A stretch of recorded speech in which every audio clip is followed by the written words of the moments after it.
Bonjour, je suis Flavien Kwacha, entrepreneur agricole et je te souhaite la bienvenue sur Flavien Décortique, là où nous parlons de ce que nous maîtrisons et nous faisons ce que nous disons pour obtenir des résultats concrets sur le terrain. Je m'en vais ici te décortiquer l'actualité agricole du 24 au 30 mai 2020. Au Cameroun, l'installation du président de la Chambre d'agriculture, des pêches, de l'élevage et des forêts a enfin eu lieu. Donc maintenant, les vraies choses peuvent commencer.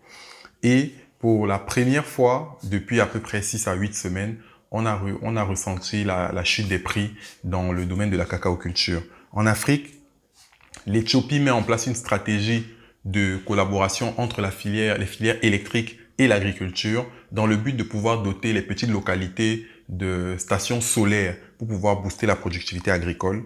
Au Niger, le président de la République a reçu, notamment en tant que chairman de la commission en charge de l'agriculture et de la sécurité alimentaire de l'UEMOA, il a reçu le conseil des ministres de cette union économique et monétaire pour justement parler des stratégies de lutte contre la crise alimentaire qui s'annonce après le Covid, mais également a mis à disposition un budget de 95 millions de dollars pour pouvoir lancer un programme national d'irrigation et de productivité agricole.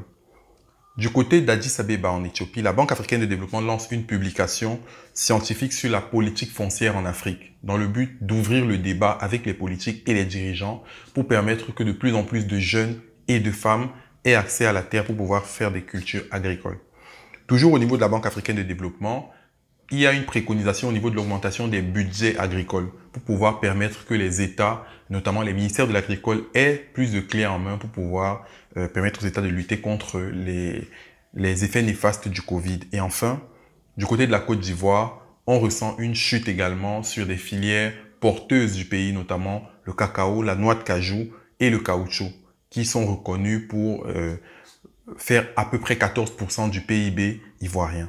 Enfin, à l'échelle mondiale, l'actualité de cette semaine nous vient de la France, où un groupe de suivi, notamment de l'Assemblée nationale, un groupe parlementaire en charge de l'agriculture, pêche et alimentation, a regroupé à peu près 25 propositions pour permettre au pays de lutter contre la crise alimentaire qui s'annonce et notamment de pouvoir suivre l'évolution de l'impact de l'épidémie sur les filières agricoles. Venons-en maintenant au financement. Il y en a deux cette semaine. Financement ou opportunité de croissance d'entreprise.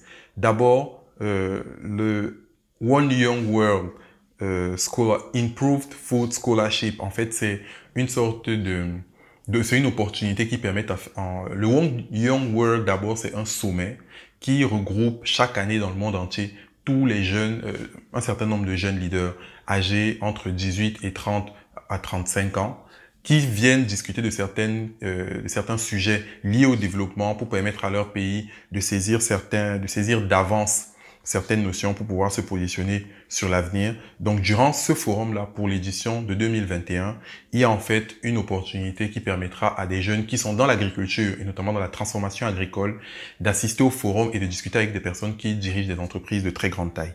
Ensuite, The Land Accelerator 2020, c'est une opportunité également de collaboration avec des mentors basés aux États-Unis qui permettraient à des entreprises, notamment des pays émergents, de pouvoir se développer. Encore une fois, j'espère que ces opportunités te sont très utiles, que tu pourras les saisir pour ta propre entreprise. N'hésite pas à laisser des commentaires, t'abonner, activer la cloche de notification pour qu'ensemble nous fassions partie du futur de l'agriculture. À très bientôt pour ma prochaine vidéo.